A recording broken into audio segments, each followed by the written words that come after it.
عبدالله محتدی دبیرکل حزب کمونی کردستان ایران و عضو شورای گذار از لندن با ماست. آقای محتدی، موضع شما چیه در قبال ناآرامی‌ها در ایران؟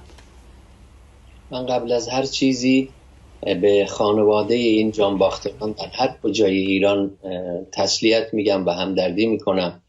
این تظاهرات و ناآرامی ها میدونید از مسئله بنزین شروع شد و میتونست تظاهرات خیلی مسالمت آمیزی باشه، صدای حق طلبانه مردم رو بشنون و حتی امکان داشت این اتفاق بیفته چون مجلس طرحی رو در دست داشت، ولی با دخالت آقای خامنه‌ای که حتما سپاه پاسداران و نیروهای مسلح با ایشون هستن، این تظاهرات با شدت عمل بهش برخورد شد، با قساوت بیمانندی بهش برخورد شده در همه مناطق ایران. بعضی مناطق مثل مناطق کردنشین با شدت عمل خیلی بیشتری، شمار تلفات خیلی بالاست، شمار کشته ها خیلی بالاست، سر به 10 ها نفر میزنه و تعداد زخمی ها صدها نفر و چه بسا بیشتره، صدها نفر زندانی هستند. تعداد زندانی ها و دستگیر شده ها اونقدر زیاد بوده تو سنندج که تو زندان ها جا نبوده، خیلی هاشون رو تو پادگان شهر نگه داشتن. این یک بار دیگه نشون داد که جمهوری اسلامی خودش راه های هر نوع دیالوگ مسالمت آمیز رو میبنده و راهی برای مردم جز آمدن به خیابان باقی نذاشتن و همون را هم به خشونت کشوندن. آقای محتدی، هزینه بالایی خواهد داشت ماندن در خیابان، هزینه‌ای که به بخشش اشاره کردید. فکر می‌کنید که تا کی باید این حضور خیابانی ادامه پیدا بکنه یا میتونه ادامه پیدا بکنه؟ ببینید، این تظاهرات ساخته و پرداخته نه هیچ نیروی خاصی بود در داخل کشور و نه محصول دخالت هیچ کشور خارجی بود. اینا نه مزدوران خارجی هن، نه یه مش اغتشاشگرن. اینها حرکات خودجوش و اصیلیه که از اعماق جامعه ایران بلند شده و نشان دهنده نارضایتی های عمیق طولانی مدتی است که مردم از لحاظ اقتصادی، معیشتی، سیاسی، فرهنگی و همه چیز دارن. بنابراین کسی دستور آمدن به خیابانها رو به مردم نداده، مردم خودشون اومدن. مثلا به عنوان نمونه چه حزب ما چه مرکز همکاری احزاب کرد در کردستان ایران دستوری برای حضور مردم در خیابانها نداده بود، ولی وقتی مردم خودشون به خیابانها میریزند و اعتراض بر حقشون رو بیان میکنن، طبیعیه که باید از این مبارزات و از این جنبش پشتیبانی بشه.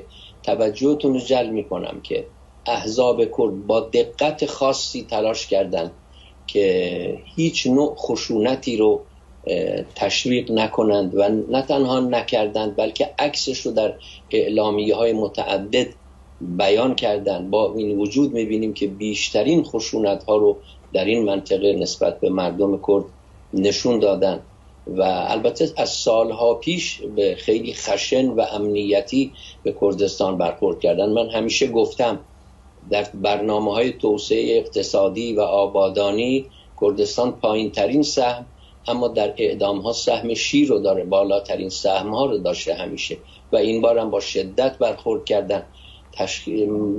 من نمیتونم بگم تا کی مردم خواهند موند توی خیابون‌ها، مسلماً هزینه‌اش سنگینه ولی مردم هم به جان اومدن. شما بفرمایید چه راه دیگه‌ای در اختیارشون بوده؟ فکر می‌کنید علت اینکه اینقدر تعداد کشته‌ها در مناطق کردنشین بالاست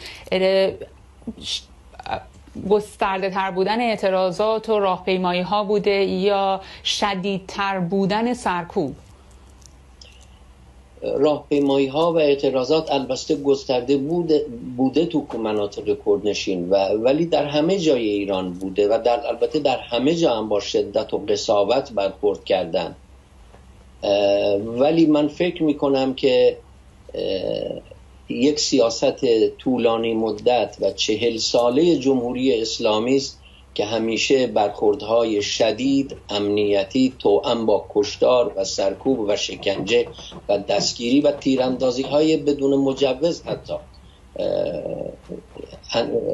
پیش بردند و میخوام اینو بگم که با مهمات واقعی، با فشنگ‌های واقعی تیراندازی میکنند و مستقیم رو در روی انبوه جمعیتی که هیچ سلاحی در دست نداشتند، نه سرد نه گرم، نه حتی کوکتل مولوتوفی پرت شده به جایی، ولی با این وجود با مهمات واقعی و با فشنگ‌های واقعی رو به روی مردم و رو در روی مردم تیراندازی کردند و من فکر میکنم این شدت عمل فقط میتونه از وحشت فوق‌العاده زیاد ناشی بشه. تظاهرات هایی که شما میبینید تو هفته های قبل در عراق و در لبنان هم انجام شد، مطابق گزارش که خبرگزاری ها میدن، اتفاقا این رو تزریق خشونت در اون کشورها هم توسط عوامل ایران انجام شده. البته آقای مهتدی، مقام های ایران در چند روز گذشته چند بار تکرار کردن که عده‌ای از معترضان مسلح بودند، چه به سلاح‌های گرم چه به سلاح سرد، هرچند که به هر حال در نبود خبرنگاران خارجی و نبودن اینترنت اساساً امکان تایید یا تکذیب این ادعاها وجود نداره. ممنون از اینکه با ما بودید. عبدالله مهتدی، دبیر کل حزب کمونی کردستان ایران با ما.